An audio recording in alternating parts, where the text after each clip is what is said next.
Here we go again. Yes, guys, we are back. So today I'm reacting to Ghana geography. My Ghana people, Akwaba, 80 cent or what? So today I'm reacting to Ghana geography. Please and please, guys, like my channel and subscribe, please. Comment in comment section below any video you want me to react in my next video. Just put it on my comment section below. I promise I'll react to the video in my next video. So please, without too much talk, so let's jump on to the video. Let's go and learn about Ghana. Hey Barbs, I'm thinking about going to Africa. Where do you think I should go? Oh, I think you're Ghana. Like my answer. Tanzania. Now, you wouldn't last 3 days there. Go to Ghana.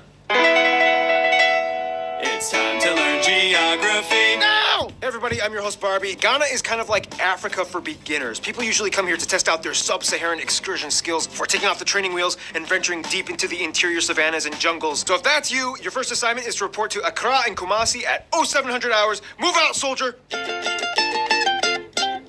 Fun side note, the word Ghana means warrior king, harkening back to the Ghana Empire in the 4th century AD, which actually wasn't even located in Ghana. Anyway, Ghana is a country about the size of Romania, located in West Africa along the Guinea Gulf, bordered by the Ivory Coast, Burkina Faso, and Togo. Ghana is also one of the only 8 countries that passes through the Prime Meridian, as well as Antarctica in the south. The country is made up of 10 regions with some interesting sounding capitals like Wa, Ho, and Tamale, and of course the capital, Accra, yes, that's how you pronounce it, Accra, located in the southeast along the coast. The 2 largest airports are, of course, the capital, Accra Kotoka International, and the second largest one, Kumasi International, located further inland. Hey, Barbs. Yeah, what's up?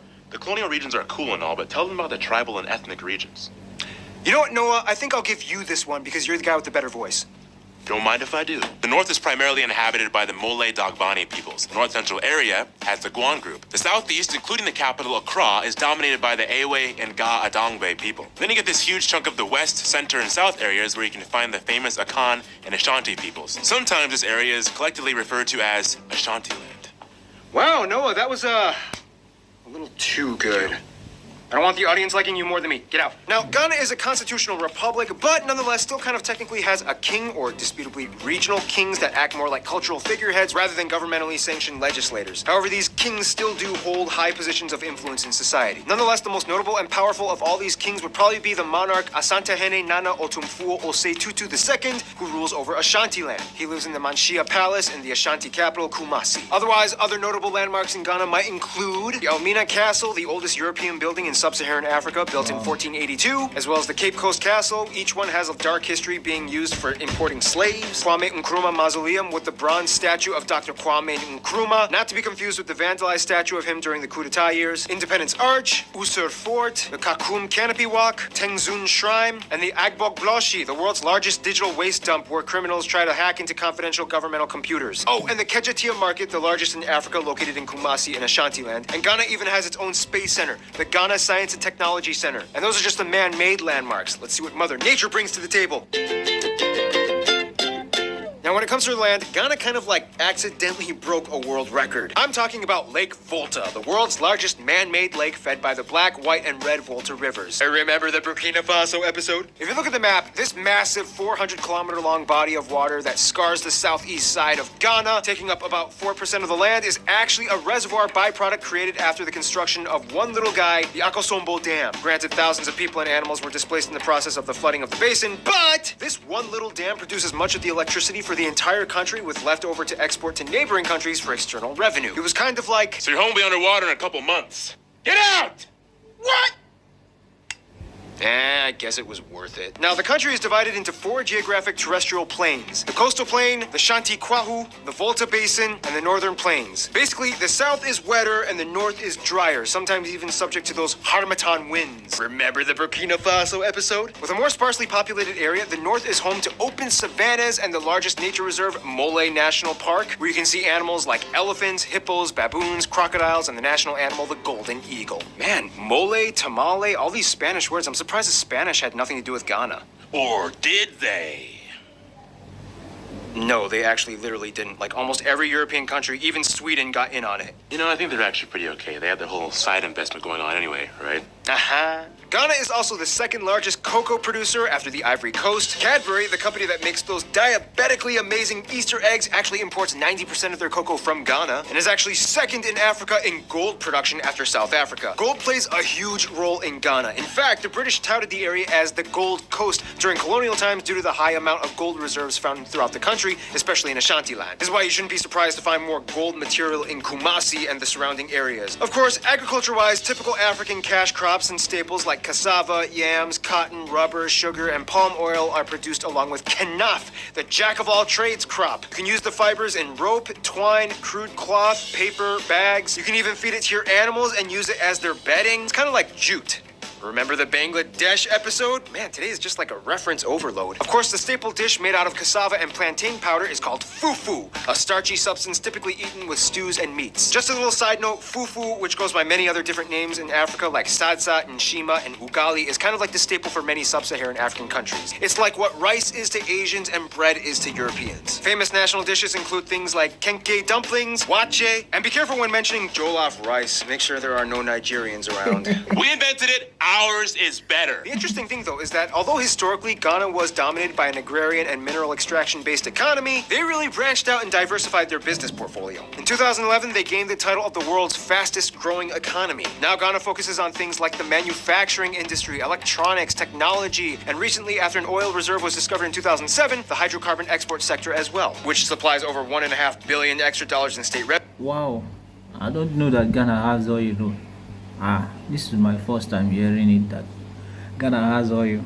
Wow.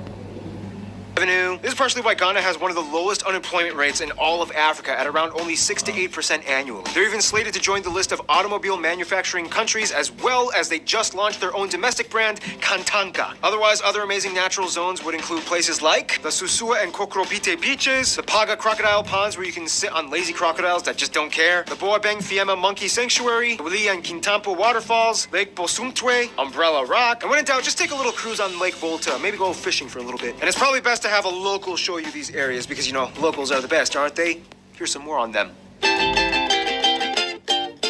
Now, Ghana is not only like Africa's training wheels, but also like Africa's first main sub-Saharan contact to Europe. And yes, the Saharan and Sahel West Coast areas like Senegal and the Gambia had already been discovered, but essentially it wasn't until the Portuguese explorer Fernão Gomes came in the 15th century and established the Mina settlement, regarded as the first European settlement in sub-Saharan Africa. Ghana has always been kind of seen as like a beacon of democracy in Africa, in which this guy handed over power to John Kufuor, making it the first peaceful democratic transition since independence in 1957, which also made them the first colonial sub-Saharan African country to gain independence from a European power. I mean, technically Liberia gained independence in the 1840s, but it was a confusing US-aided resettlement program and not so much a colony, but make of it what you will. First of all, Ghana has about 27 million people and usually scores in the top most democratic, transparent, stable, and safe nations in all of Africa. The country is made up of over 70 different tribes and over 200 different dialects. However, most of them fall under 5 main ethnic groups, the majority belonging to the Ashanti or Akan, making up about half of the population, the Dagbani and Mole at around 17%, the Ewe at around 14%, and the remaining groups belonging to other peoples like the Ga Adangbe, Gurma, Guan, and Bassa, while the remaining 2-ish% are made up of non-Africans and whites. Also, they use the type G and D plug outlets, they drive on the right side of the road, and they use the Cedi, which is their currency, which also translates to cowrie shell, since those were used as currency at one point in time. Ghana is also very religious. The majority of the population, about 3/4, is Christian, mostly Protestant and Pentecostal. About 15% are Muslim, and the rest adhere to traditional beliefs and faiths. Now, each of the main people groups has a very distinct culture that contrasts with the others, along with mutually unintelligible languages. Nonetheless, English is still used for cross-communication by the majority of the population, as it was a former British colony. The most widely spoken native language, though, would have to be Twi, or various dialects of Twi, spoken by the Akan and Ashanti peoples. Some will say that it's also mutually intelligible with Fante and Brong, and it's kind of just like a dialect thing, like English from America and English from Scotland. You know, there's a lot of different types of Scottish. No, I'm not even gonna try. I'm not even gonna finish. Ga is spoken in the southeast and is said to have originated from Nigeria, whereas Ewe is a language more prevalent and indigenous to Togo, and Dagbani and Mole is spoken in the north and are more closely related to the most 70 different tribes and over 200 different dialects. However, most of them fall under 5 main ethnic groups. The majority belonging to the Ashanti or Akan, making up about half of the population, the Dagbani and Mole at around 17%, the Ewe at around 14%, and the remaining groups belonging to other peoples like the Ga Adangbe, Gurma, Guan, and Bassa, while the remaining 2-ish% are made up of non-Africans and whites. Also, they use the type G and D plug outlets, they drive on the right side of the road, and they use the Sedi, which is their currency, which also translates to cowrie shell, since those were used as currency at one point in time. Ghana is also very religious. The majority of the population, about 3/4, is Christian, mostly Protestant and Pentecostal. About 15% are Muslim, and the rest adhere to traditional beliefs and faiths. Now, each of the main people groups has a very distinct culture that contrasts with the others, along with mutually unintelligible languages. Nonetheless, English is still used for cross-communication by the majority of the population, as it was a former British colony. The most widely spoken native language, though, would have to be Twi, or various dialects of Twi, spoken by the Akan and Ashanti peoples. Some will say that it's also mutually intelligible with Fante and Brong, and it's kind of just like a dialect thing, like English from America and English from Scotland. You know, there's a lot of different types of Scottish. No, I'm not even gonna try. I'm not even gonna finish. Ga is spoken in the southeast and is said to have originated from Nigeria, whereas Ewe is a language more prevalent and indigenous to Togo, and Dagbani and Mole is spoken in the north and are more closely related to the Mosi language. Remember the Burkina Faso episode? Okay, we get it. Just click on the annotation and rewatch the Burkina Faso episode. Hey, it was a good episode, okay? I had fun making it. I mean, African cowboys, come on. Ghanaian culture, though, is a lot more than just Ashanti. Ewe peoples in the east, for example, are known for being amazing cross-rhythm drummers and performers of dances, and also the originators of voodoo. The North Dagomba areas have a more Islam-influenced culture, and they had their own king, Yakubu II, who was killed in 2002, and since then, the line of succession has been kind of disputed and is yet to be installed. I mean, he did kind of have, like, over 30 wives and, like, over 100 children. The Ga Adangbe peoples are actually found mostly in the capital, Accra, as well as other areas in the southeast. Both men and women are known for being really good boxers. They are also known for making the famous Ghanaian fantasy coffins, a tradition that started in the 1950s in which skilled carpenters will custom make a coffin that are designed to capture the essence of the deceased person's identity. Then, of course, we reach the Ashanti. Now, there is too much about these people to summarize in a few sentences, but in the simplest way I can put it, the Ashanti have always played probably the most culturally dominating role in the history and development of Ghana. Supposedly, they believe they are descended from the ancient Abyssinians that were pushed south from the Egyptians and played a huge role in the Atlantic slave trade, as well as the furious rebellions against the British. I mean, they did kind of have to fight like 4 wars over the course of 70 years to finally give in. Today known for their gold-rich people, beautiful kente cloth with elaborately designed patterns, and of course, the royal family. Otherwise, a few customs Ghanaians from all people groups follow include things like Never using your left hand to offer a gift, point, or shake someone's hand, as the left hand is considered to be the dirty hand. Many children are named after the day of the week they were born on, per gender. For example, a boy born on Saturday might have the title Kwame, and a girl. It's not only in Ghana, even in Nigeria, sir. Or let me say, okay, let me say the one I know, Nigeria. In my own tribe, Igbo, using left hand to give someone a gift is not good. If you want to give someone a gift, you have to use your right hand to give. So it's not good. Wow. On Saturday might have Ama. On Sundays, expect to find lots of people dressed in their best clothes as it's church day. To get someone's attention, you'll probably hear a sharp hissing sound. And for some reason, people don't seem to use umbrellas much in the rain. It's not a taboo, it's just kind of the way things are. By the way, if you guys are wondering, Noah's not actually Ghanaian. I just wanted to give him more lines in this episode because, you know, that voice. Otherwise, some notable Ghanaian people include Kwame Nkrumah, the first president that led Ghana to independence; Ya Asantewa, the hero queen mother of Ghana who led a rebellion against the British forces in the late 19th and early 20th centuries; Kofi Annan, the former UN Secretary General; numerous soccer players, of course, British actor Idris Elba, whose mother was Ghanaian, which is good enough. He had Ghanaian blood. Ghana gets the credit. Well, now Ghana may be pretty stable and prosperous, but of course they couldn't have done it alone. Who does Ghana like to hang with? Ghana has some of the oldest recorded history in sub-Saharan Africa, with roots that extend beyond the continent. First of all, like other regionally distinct nations, Ghana's people groups have historically had alliances with other neighbors for centuries. The Ewe have strong ties to Togo, the Dagombas in the north love Burkina Faso, and the Ashanti were always in touch with the similar Kwa language-speaking peoples of eastern Ivory Coast. Just like many other post-colonial states, Ghana still maintained close ties to the UK, and almost immediately after independence, set up agreements and policies that encouraged mutual relations. The UK also has the largest community community of Ghanaians in the world, followed by New York in the USA, who also has close ties to Ghana as the East Coast is saturated with Ghanaian communities. When it comes to their best friends, though, most Ghanaians I talked to have said it would probably be Nigeria. Although they have a heated rivalry in almost everything, be it music, soccer, or, you know, this stuff, they still share a deep bond that historically tied them for centuries, especially during colonial times when they shared a mutual struggle. Sierra Leone, though, is kind of like the cute but dramatic girlfriend that they've been with forever who keeps getting into trouble with the World Health Organization. In conclusion, you know what? Noah, we need that voice again.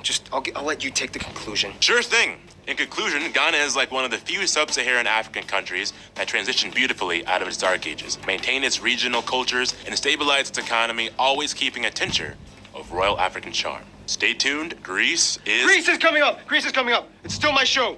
Love me. Love... Yes, guys, that is it. That's my reaction to Ghana geography. Please and please like and subscribe. See you in my next video. Peace out.